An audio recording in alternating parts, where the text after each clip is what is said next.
আজকের ব্লগে থাকছে ঈদের দিন কী করলাম, কী রান্নাবাড়া করলাম, গ্রামের বাড়িতে পরিবারের সাথে কিভাবে ঈদটা কাটালাম তার সব কিছু।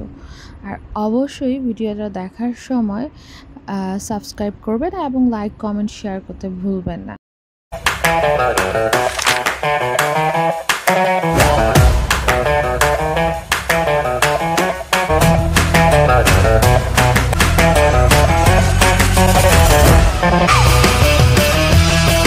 এভরিওয়ান, আবারও হাজির হয়ে গেলাম আপনাদের মাঝে।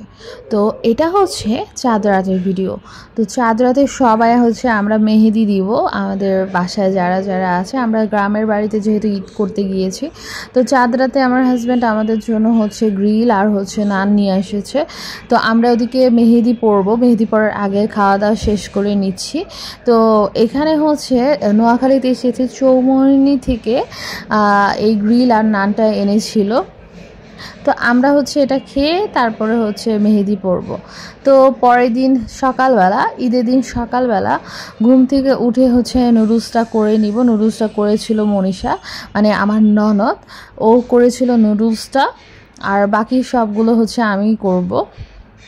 তো নুডলস শেষে হচ্ছে আমি সেমাইয়ের দুধটা হচ্ছে বসিয়ে দিয়েছি। এটা হচ্ছে খাঁটি গাভীর দুধ। পাশেই হচ্ছে একজন হচ্ছে আমাদের বাড়ির পাশেই থাকে, তো ওনার থেকে হচ্ছে নিয়ে আসা হয়েছিল। তো সেই দুধে হচ্ছে আমি সেমাইটা করব। আমি হচ্ছে এই ঝুরা সেমাই না কি বলে, এটা প্রতি বছরই এই সেমাইটা রান্না করি, সবাই খুব পছন্দ করে। তো একদম বেশি করে দুধে দিয়ে তারপরে হচ্ছে আমি সেমাইটা রান্না করব, যাতে দুধটা শুকিয়ে না যায়। আর কিছু দুধ এক্সট্রা রেখে দিব যেন শুকিয়ে গেলেও পরবর্তীতে ভিজা ভিজা করে খেতে পারে। এই যে রেডি হয়ে গেল আমার সেমাই। তো এদিকে হচ্ছে আমার হাজব্যান্ড আর আমার বাচ্চা জায়ান, ওরা হচ্ছে নামাজে চলে গেছে। তো আমি হচ্ছে এদিকে হচ্ছে টেবিলটা গুছিয়ে নিচ্ছি। আর হচ্ছে এখানে নামাজ শেষ অলরেডি, ওরা নামাজ শেষ করে এসে পড়েছে। তো বললাম যে যেহেতু কোরবানিটা হয়ে যাবে, সবাই নামাজ পড়ে আসছে, এর আগে হচ্ছে গরুটা দেখে আসি।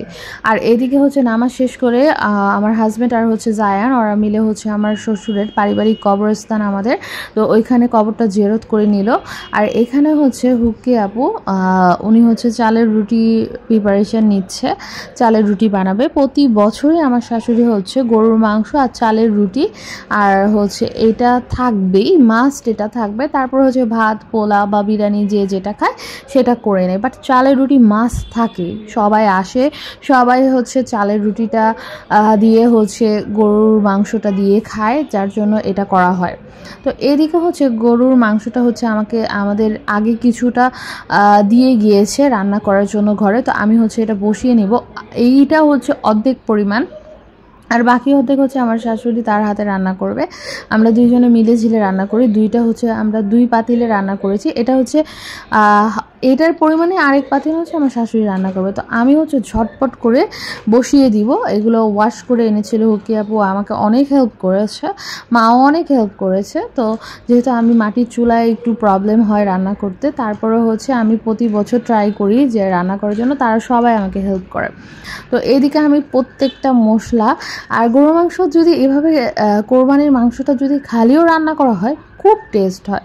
এটা হচ্ছে আল্লাহর একটা রহমত, মানে কিছু না দিলেও মানে কিভাবে যেন এটা রহমত এসে পড়ে। তো আমি করলাম কি, সব কিছু মেখে ঝেঁকে একবারে বসিয়ে দিব, যেহেতু এটা এভাবেই মজা হয়ে থাকে। তো আমি ঢাকা থেকে সব মশলা নিয়ে এসেছি, আর বাকি যে মশলা ছিল যেমন হলুদ, মরিচ, জিরা, এগুলো হচ্ছে মা হচ্ছে প্রতি বছর হচ্ছে 6 মাস পর পর হচ্ছে গ্রামের থেকে শুকিয়ে ধুয়ে ভেঙে তারপর হচ্ছে আমরা ঢাকা নিয়ে যাই। আমাদের মশলাগুলো সব হচ্ছে হাতে করা থাকে সব সময়। আর হচ্ছে আমি হচ্ছে যে কেনা মশলার মধ্যে হচ্ছে যে মাংসের মশলাগুলো, ওগুলো হচ্ছে ঢাকা থেকে নিয়ে এসেছি। তো এইদিকে হচ্ছে রেডি হয়ে গিয়েছে আমাদের গরুর মাংসটা। এটা হচ্ছে ফাইনাল লুক, এত ইয়াম্মি হয়েছে। আর কালারটা, আর আমি পুরোটা সরিষার তেলে করেছি পুরোটা। তো থ্যাংক ইউ, বাই বাই।